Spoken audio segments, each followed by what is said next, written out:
Please welcome Jim Mundy.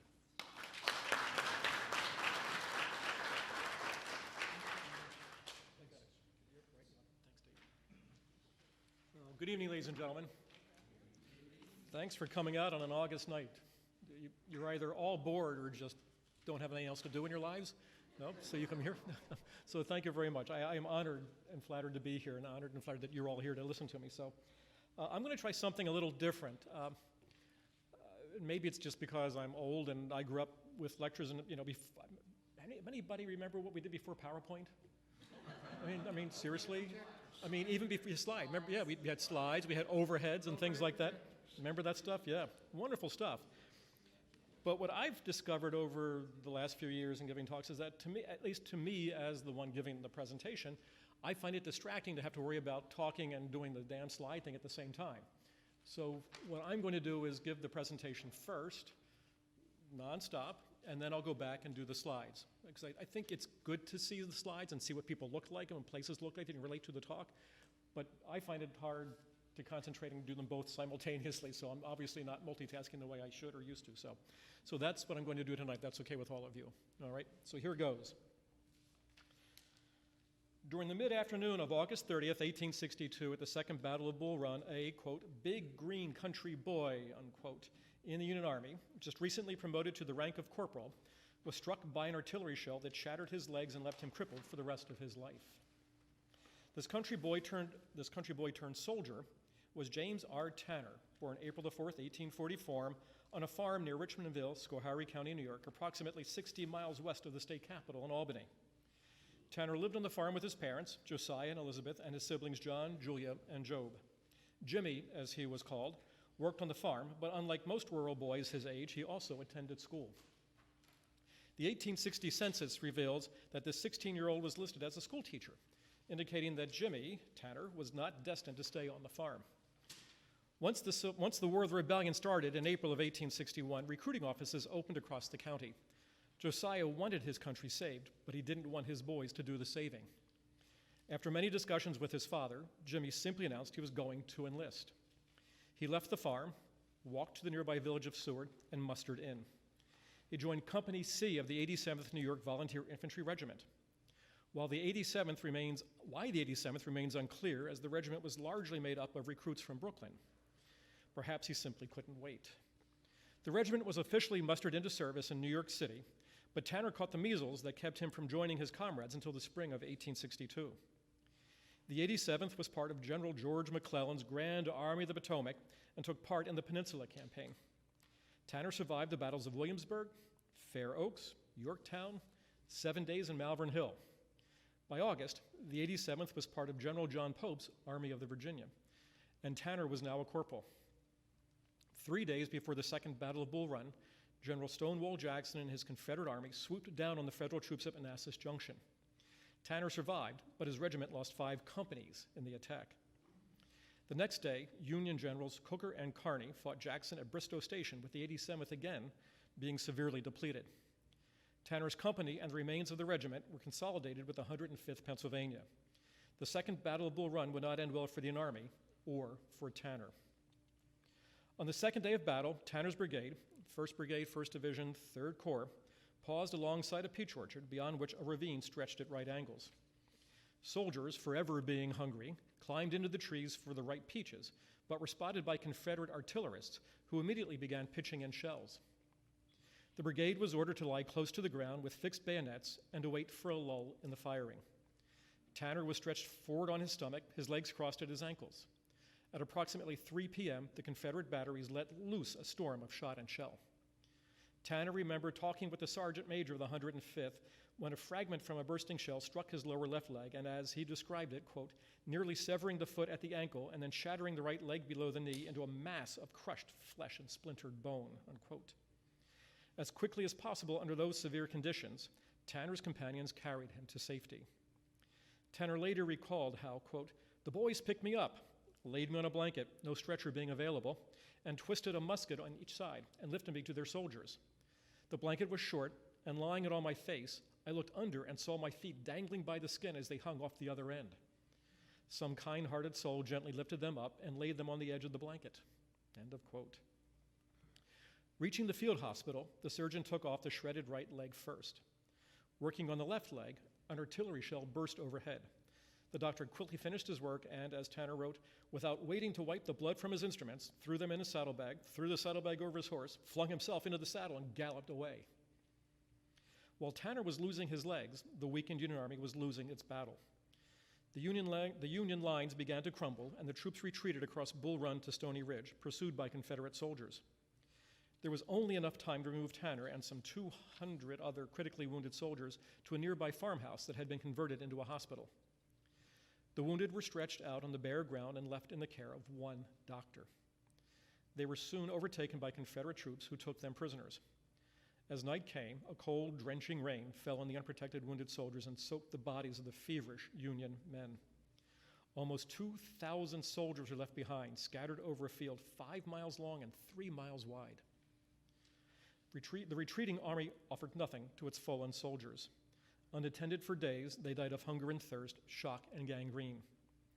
The prisoners at the impoverished hospital were transferred to a Confederate camp where they received what little food and medical attention could be provided by their captors. Supplies that did not reach them under a flag of truce had to be divided with the Confederate guards.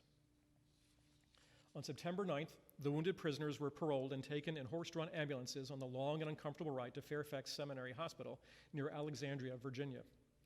The miseries of Tanner and his comrades were temporarily relieved by the improved conditions in Fairfax. In the following months of painful convalescence, Tanner often hovered between life and death. When sufficiently recovered, he began the long journey home. On the way, he and other wounded soldiers stopped briefly in Philadelphia, where, at the Cooper Union Refreshment Shop saloon, he received some medical necessities, a fresh pillow, and comforting words. He also received tracts from clergymen of different denominations and literature from agents of the recently organized Union League. It was a scene that Tanner remembered for the rest of his life. Upon his return to his native Richmondville, Tanner practiced walking on his newly fitted artificial legs, keeping his balance with the use of a cane. During this period, he also had time to think about his earlier, if short-lived, job as a schoolteacher. His ambition had been to teach in a local business college. When he was sufficiently mobile to move away, he registered at the Ames Business College in nearby Syracuse.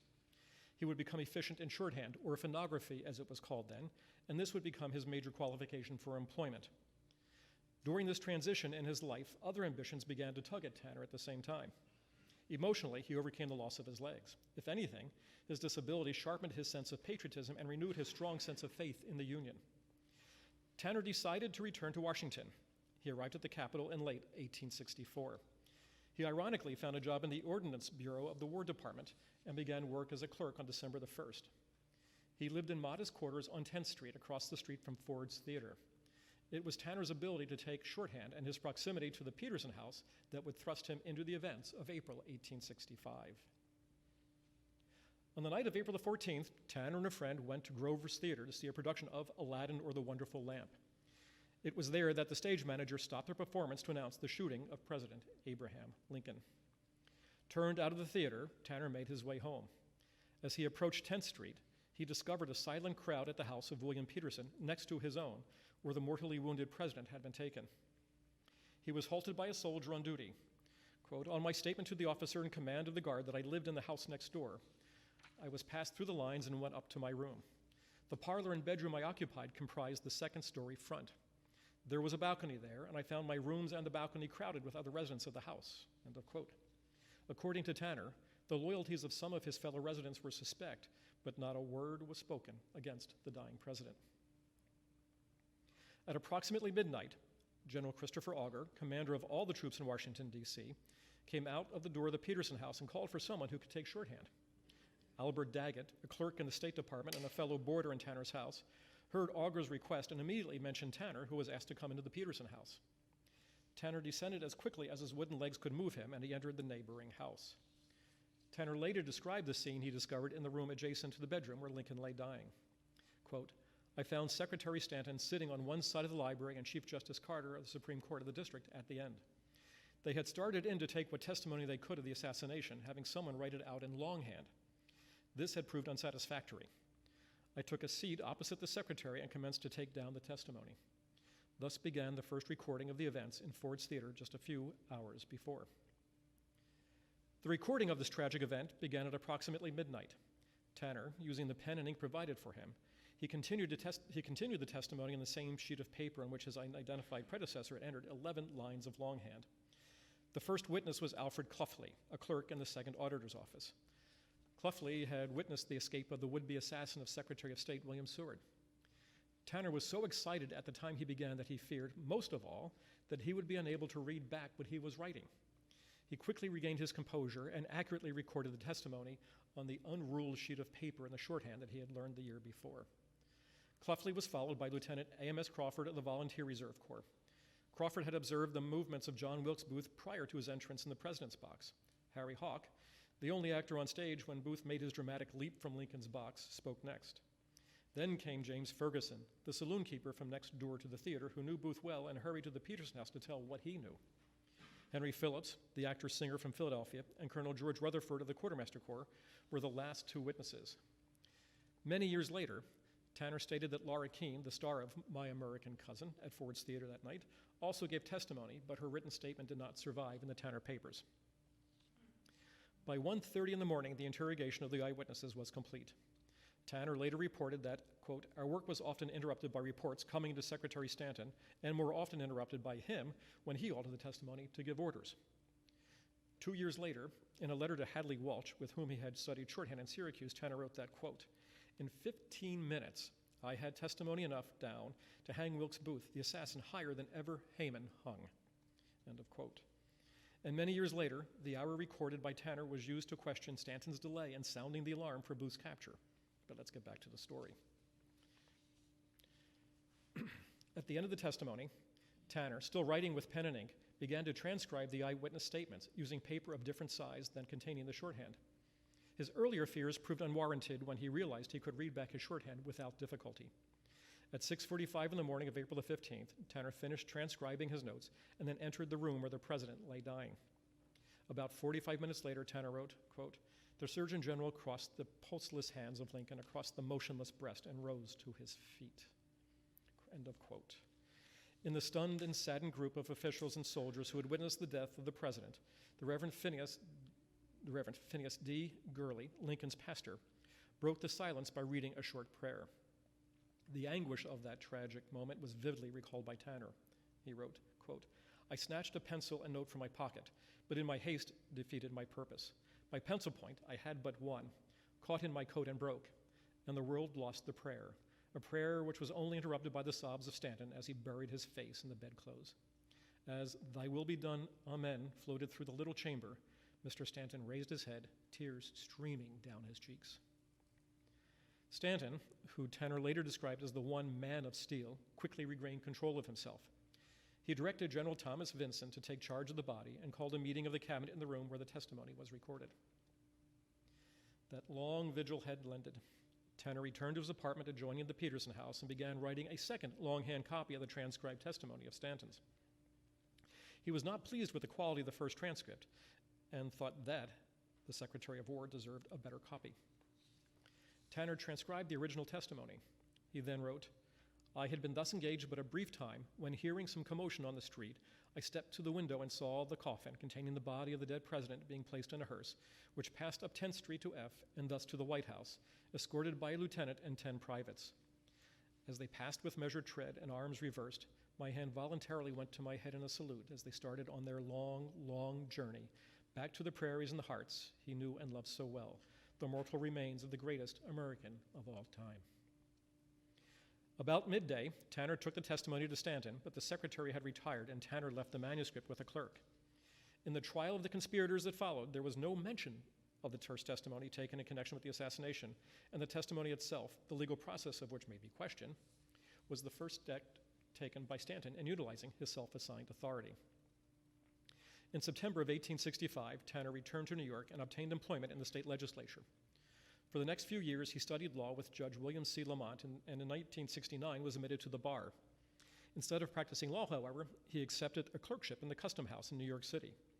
That same year, Tanner received an appointment as deputy collector for the Port of New York by Chester A. Arthur, an office he held until 1877. From that time until 1885, Tanner served as collector of taxes in Brooklyn, when he relinquished that office for the lecture circuit, which occupied him for the next 4 years. In the meanwhile, Tanner married Merrow L. White of Jefferson, New York. The Tanners had 2 daughters, Ada and Antoinette, and 2 sons, James A. and Earl W. Even while raising a family, Tanner found time for activity with the Grand Army of the Republic. The problems that confronted veterans, employment, medical aid for the disabled, care for the mentally wounded, the homeless, and the need for an adequate pension system engaged Tanner's time and attention. He became a member of the GAR's Important Resolutions Committee and its National Pension Committee while still a relatively young man. During his residence in Brooklyn, Tanner's concern with those problems led to the movement for the establishment in New York State of a suitable home for its homeless Union veterans. When he became commander of the New York Department of the GAR between 1876 and 1878, Tanner pursued the establishment of a soldiers and soldiers home in Bath, New York. He had the honor of laying the cornerstone of the building. His reputation concerning the care of veterans reached the South.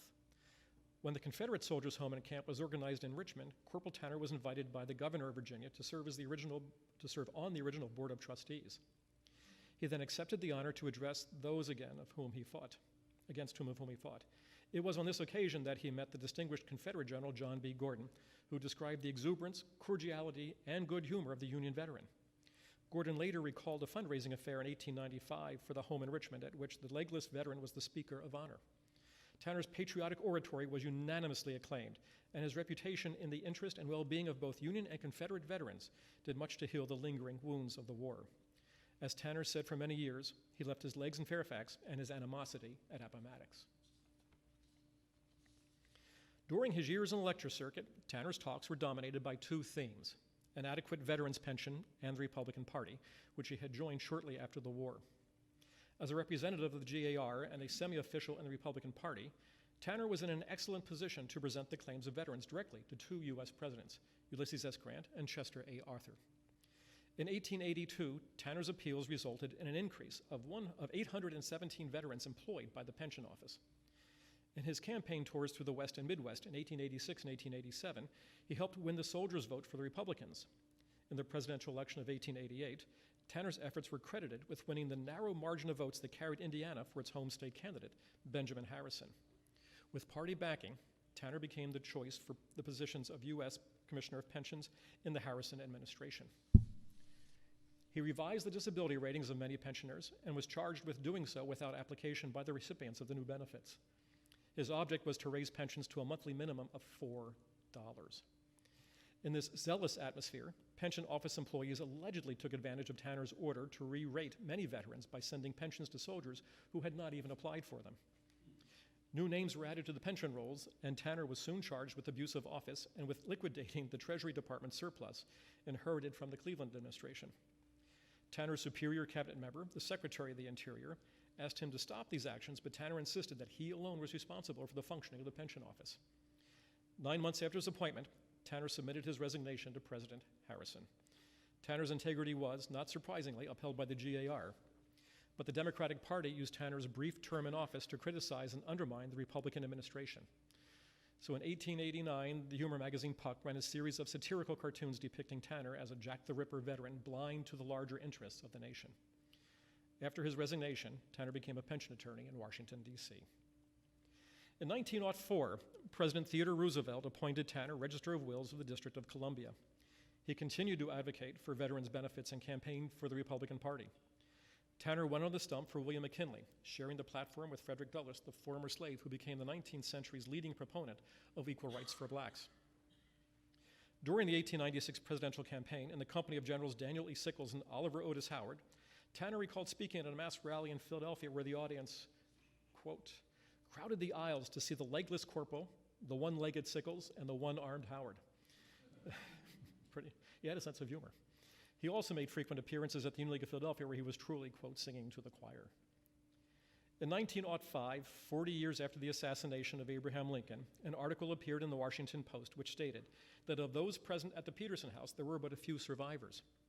Interest in the assassination was briefly awakened. Tanner recorded for the Post edition of April 16, 1905, his own participation in the events of 1865. The transcribed copy prepared for Edwin Stanton could not be found. Tanner's own copy of the original notes recorded at the Peterson House were stored away.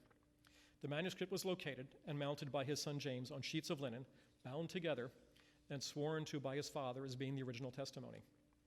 Once the anniversary passed, the manuscript was again forgotten. 12 years later, Tanner learned that the Union League of Philadelphia had decided to honor the memory of Abraham Lincoln and the club's Civil War veterans. On November 24th, 1917, the Lincoln Memorial Room was dedicated. The magnificent life-size bronze statue of Abraham Lincoln by J. Otto Schweitzer was unveiled, and due recognition of the 125 surviving League members who fought in the war as well. Most importantly, the testimony recorded by Corporal James Tanner on the morning of April 15th of 1865 was presented to the League by its owner. Tanner was unable to be present, but in a letter to Union League President John Grabel, Tanner wrote, quote, "Believing that they are of considerable interest to the general public, owing to the circumstances surrounding their creation, and believing that they will become more so as the years pass, I write to say that if you care to give the volume a place among the treasures that you may now possess, or may naturally gather together in the future regarding President Lincoln, I shall be glad to present them to you in perpetuity, limited only to the life of the Union League." The League is still here gratefully, but Corporal James Tanner is not. He died a few minutes after 8 p.m. on October 2nd, 1927, and is buried in Arlington Cemetery, where you can visit him to this day. Thank you very much.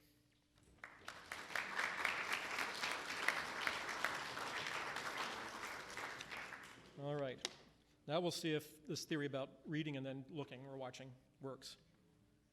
All right. Well, let me go back. Okay, that's just the okay. So that is Schoharie County, and it's SCH, and I thought it might be Schoharie, but I was corrected many times. It is Schoharie County, and right smack in the middle there. So again, so just imagine Albany being to the right along the Hudson River. And this is Jimmy Tanner when he went off to join the 87th in 1861. All right. You guys, I'm sure, know a heck of a lot more than I do about Second Bull Run. So again, 1st Brigade, 1st Division, 3rd Corps. So that was one heck of a battle. And this is Fairfax County Seminary near Alexandria, Virginia. And as you can imagine, it had to be a lot better than being stuck out in the open field in the freezing rain. Here's a wonderful line drawing of the seminary, and you can see the tents out front. And you all recognize the artist? Alfred Wad, who probably more than any other field artist sent more drawings back to the north, where they were turned into newspaper illustrations and woodblocks basically, and things like that. And that is the Peterson House. Anybody been to the Peterson House? Not that, okay, but not that many. All right. When you went to the Peterson House, did they even mention the Tanner manuscript? No, okay. They haven't the times that I've been there either. It's as if it never existed and nothing ever happened. It's just not part of the interpretation, and yet it was an important part of the interpretation of the site itself. And of course, all right, yeah, okay, that is the house itself. So this is, second floor, that was Tanner's room right there on the front behind the balcony. And here's the deathbed scene in what they called, the back bedroom. And the way that Tanner described it, there was a front, it's almost like a Philadelphia row home. You walk in the front door, and there's a hallway that goes down. There's the front parlor off to the immediate left. Then there was what they called the middle parlor, which is the room where the testimonies took place. And then you had that little L section in the back, and that was the bedroom where Lincoln lay dying. And here's Tanner as he began his career in New York City in various government positions. A very handsome man, and you can right, and he looks hale and healthy, doesn't he? And yet, if you read anything about him and you read his own letters, you know that he rarely got any sleep at night because the pain was so great, and the only way that they could treat the legs was to keep making them shorter and shorter and shorter. Can you imagine that? So it's like, yikes. And here we have it. You can see the New York State Soldiers and Sailors Home in Bath, New York. Quite an impressive looking building. So, and it is, in today's world, with the amount of attention that we rightly give to our veterans, I think it's easy for us to understand how they deserve that. But in the 19th century, veterans weren't the veterans that they are today. Nobody cared about veterans back then. And so Tanner really was the first one to stand up for veterans and everything that they fought for. And this is all part of the same property. Impressive buildings. And there's your refectory or your mess hall. There's your kitchen and your coffee urns on the left-hand side. And here's your dormitory space. Not a lot of privacy, but on the other hand, you had a roof over your head and you got 3 meals a day and some clothes, and that was a pretty good deal back then.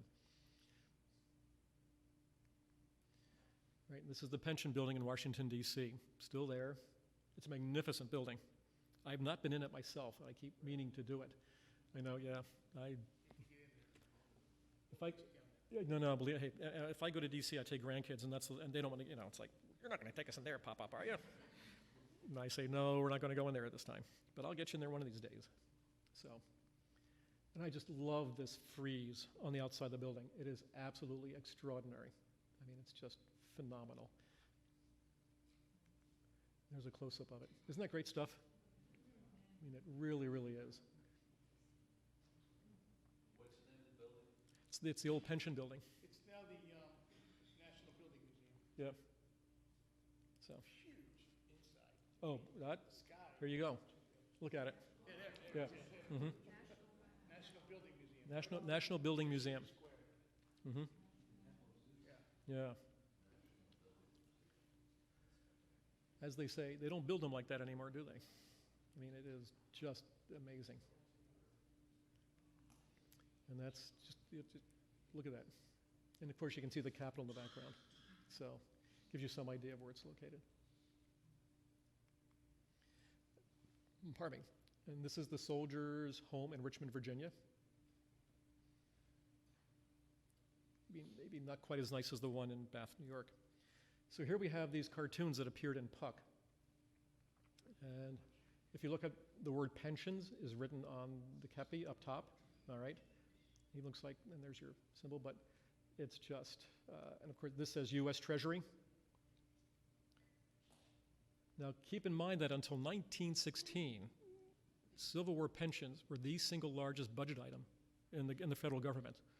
So there really was this great fear that these pensions would just drain the country of all of its wealth and ability to create wealth at the same time. And yet, these men fought for you. So, but you get the idea, right? Here's another one. Okay, if you can see this. Okay, U.S. white elephant, pensions on the cap again, Uncle Sam, and $160 million yearly. And again, those are 19th century dollars. So even then, that was a heck of a lot of money. What year would that have been? This is in the 1880s. I couldn't find a specific year for it, but we're talking 80s, 90s. I mean, again, think of the Harrison administration was what, 88 through 92. So, oops. Okay, and again, another Puck. And up the very top, God help the surplus. All right, so because here down the bottom, Puck compares Tanner's generosity with pensions to a popular, quote, elixir of youth. So here are the veterans coming in. Look at this. They've even got the guys with one leg, using crutches, right? They come in. There, of course, is the safe cracked open with the money starting to leak out and piled on top. And here's this old guy sitting there in the chair. But look at this guy, And there's the big elixir of youth that Tanner is just pouring into the guy's pocket. So that's the money coming out of the syringe, if you will, into his pocket, and off they go happily ever after. So you think political cartoons today are tough. They were tough back then too. And can you imagine this happening today about soldier pensions? I mean, not even close. Nobody would even bring it up. This is my favorite ones. So here's Tanner in the back, okay. There's his scepter with the word surplus written on the top, all right.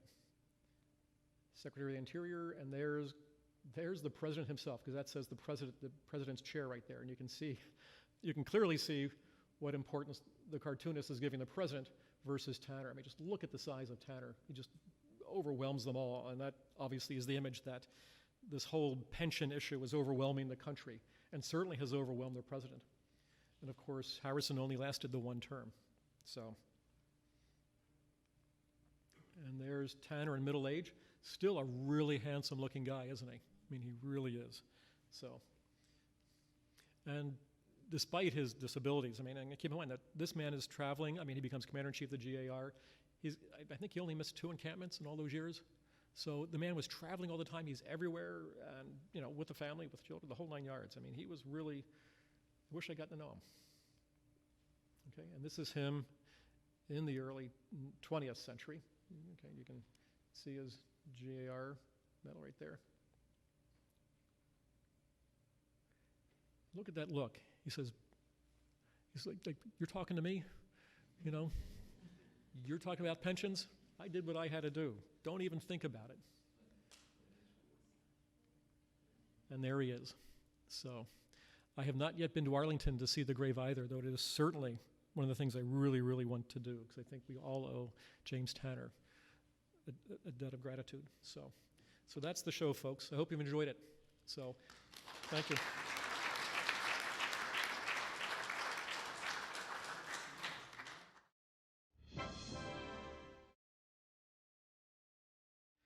The actual Tanner manuscript is presently on display at the National Constitution Center's exhibit on Reconstruction.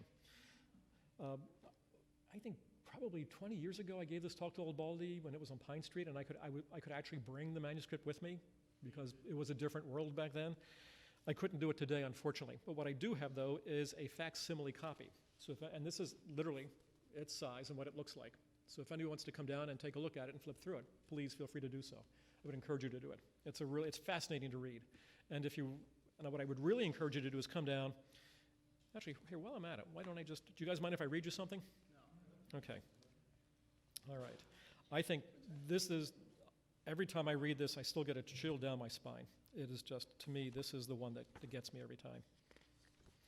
All right, so James Ferguson owned the Greenback Saloon. So if you're looking at Ford's Theater, it was off to the right-hand side, but literally contiguous to the theater itself. So now, so who all's been to Ford's Theater? A few? Okay, well then for those who haven't, you're facing the stage. The presidential box is on the right-hand side, 12 feet off the proscenium, because that's where the royal box was located in a European theater. Ferguson is on the left-hand side in a box, 12 feet high at the same time. So Ferguson's got a great view of what's about to happen, if you will. So I think the rest of it will explain itself. Mr. Ford came to me today about 1 or 2 o'clock and told me that my favorite General Grant was going to be present at the theater night and had secured a box. I went in the theater and engaged seats 58 and 59 on the opposite side from the president's box. When the president came in, I saw that General Grant was not with him, but I still kept watch of the box, knowing or expecting General Grant to come in and knowing that if he came in, he would go in the same box with the president. After the curtain went up for the third act, I saw Mr. Booth go to the door leading to the passage of the private box which the president occupied and try the door. In a moment afterwards, I was looking with an opera glass to see who the lady was that was with her, or to see who the citizen was that was with the president. I then heard the report of the pistol and saw Mrs. Lincoln catch him around the neck. I saw him, that is Lincoln, throw up his right arm, and at the same time, I saw Booth move his hand to his side and pull a knife and move between Mrs. Lincoln and a lady in the same box. He, that is Booth, put his hands on the cushion of the box and threw his feet right over. As he jumped over, he pulled part of a state flag off and had part of it under his feet when he fell to the stage. The very moment he struck, he exclaimed, "Sic semper tyrannis." As he came across the stage facing me, he looked right up at me in the face, and it alarmed me, and I pulled the lady who was with me down behind the banister. I looked right down at him, and he stopped as he says, "I have done it," and he shook the knife. And with that, Booth literally ran backstage, jumped on his horse in Baptist Alley, and would meet his own death 12 days later. But I think that is the single best description that you'll ever read of John Wilkes Booth assassinating Abraham Lincoln.